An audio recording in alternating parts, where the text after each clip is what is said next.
Gadwal surveyor Tejeshwar హత్య కేసులో నిందితుడు తిరుమలరావును హైదరాబాద్లో పోలీసులు అరెస్ట్ చేశారు. హైదరాబాద్లో గద్వాల పోలీసులు అదుపులోకి తీసుకున్నారు.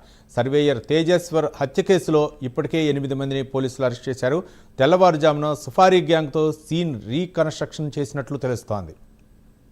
దీనిపై మరిన్ని వివరాలు మా కరెస్పాండెంట్ ప్రవీణ్ అందిస్తారు. ప్రవీణ్, రవి అయితే గద్వాల సర్వేయర్ తేజేశ్వర్ హత్య కేసులో పురోగతి సాధించిందని చెప్పాలి. అదేవిధంగా తిరుమలరావును ఈరోజు అదుపులోకి తీసుకున్నారు పోలీసులు. హైదరాబాద్లో అరెస్ట్ చేసి గద్వాల పోలీసులు అయితే గద్వాలకు తరలిస్తున్నట్టుగా తెలుస్తుంది.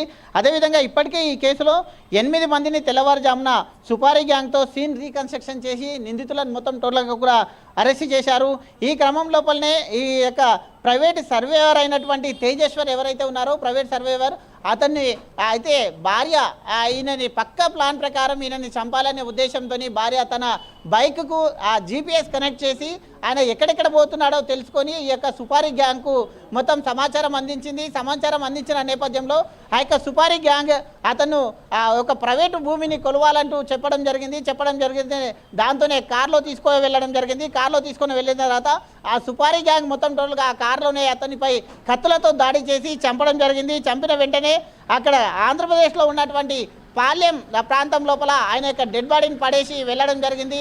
అయితే ఈ దాంతోపాటు మొత్తం టోటల్గా ఈ యొక్క ఎవరైతే ఈ యొక్క తేజేశ్వర్ ఉన్నాడో వాళ్ళ సోదరుని ఫిర్యాదు మేరకు కేసు నమోదు చేశారు. కేసు నమోదు చేసి ఆ యొక్క కేసులో భాగంగానే పోలీసులు దర్యాప్తు చేస్తున్నారు. దర్యాప్తులో భాగంగా మెయిన్ రోల్ పోషించినటువంటి బ్యాంక్ మేనేజర్ ఎవరైతే ఉన్నారో ఆ యొక్క బ్యాంకులో పనిచేసేటటువంటి సిబ్బంది బ్యాంక్ మేనేజర్ని ఈరోజు హైదరాబాద్లో అయితే అరెస్ట్ చేశారు పోలీసులు. గద్వాలకు తరలిస్తున్నారు. ఈ క్రమం లోపల ఈయనని అరెస్ట్ చేసిన నేపథ్యంలో ఇప్పుడు పోలీసులు విచారించే దిశగా కొనసాగుతుంది.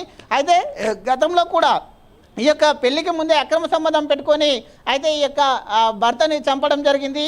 అయితే జోగులాంబ గద్వాల జిల్లాకు చెందినటువంటి తేజేశ్వర్ ప్రైవేట్ సర్వేయర్గా చేస్తున్నారు. అదేవిధంగా ఐశ్వర్య కూడా అయితే గతం లోపల ఈయనకు 2000 కాల్స్ని కూడా చేసినట్టుగా కూడా పోలీసులు గుర్తించారు. ఈ యొక్క కాల్ డేటాను పరిశీలించిన తర్వాత భర్తతో కూడా అయితే 13వ తేదీన ఫిబ్రవరి 13వ తేదీన నిశ్చితార్థం జరిగింది.